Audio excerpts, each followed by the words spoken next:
నెల్లూరు జిల్లా రాపూర్ మండలం తూర్పు అగిరితకట్టలో యువనేత టీడీపీ జాతీయ ప్రధాన కార్యదర్శి ఆంధ్రప్రదేశ్ విద్యా ఐటీ శాఖ మంత్రులు లోకేష్ 43వ జన్మదినాన్ని ఘనంగా నిర్వహించారు. ఈ సందర్భంగా తిరుపతి పార్లమెంట్ వాణిజ్య విభాగం ప్రధాన కార్యదర్శి టిఎన్ ప్రసాద్ నాయుడు, టీడీపీ పట్టణ అధ్యక్షులు కోటి నాయుడు ఆధ్వర్యంలో చల్ల యానాదులు పేదలకు పళ్లు పంపిణీ చేశారు. ఈ కార్యక్రమంలో ప్రసాద్ నాయుడు మాట్లాడుతూ యువనేత లోకేష్ ఆయురారోగ్యాలతో వర్ధిల్లాలని, భగవంతుడి ఆశీస్సులతో మరిన్ని ఉన్నత పదవులు అధిరోహించాలని ఆకాంక్షిస్తూ ఈ సేవా కార్యక్రమం చేపట్టామన్నారు.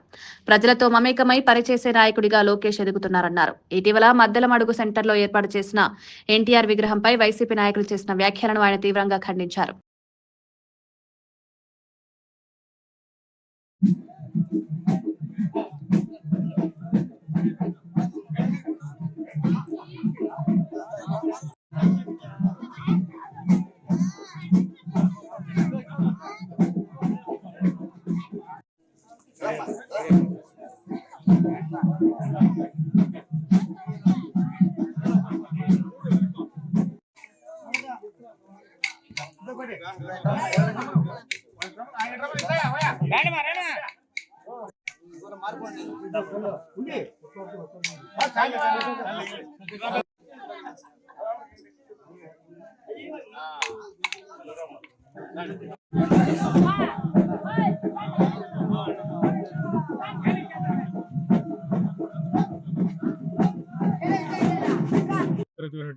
నారా లోకేష్ బాబు గారికి ఈరోజు 43వ పుట్టినరోజు సందర్భంగా రాపూర్లోని అగర్తల్ కట్ట వీధిలోని పేదలకు మేమందరం కలిసి పండ్లు పంపిణీ చేయడం జరిగింది.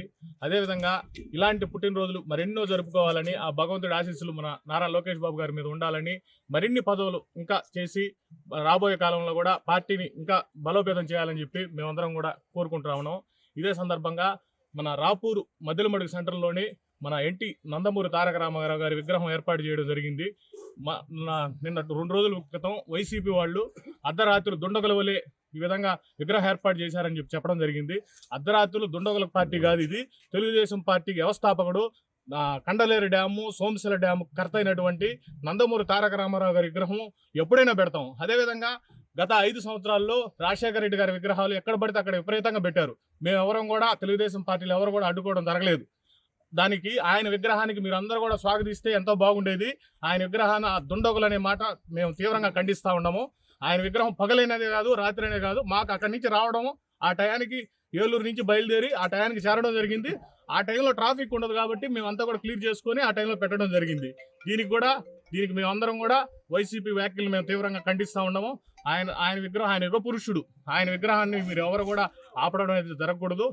దీనికి మేమంతా కూడా ఖండిస్తూ ఉన్నాం.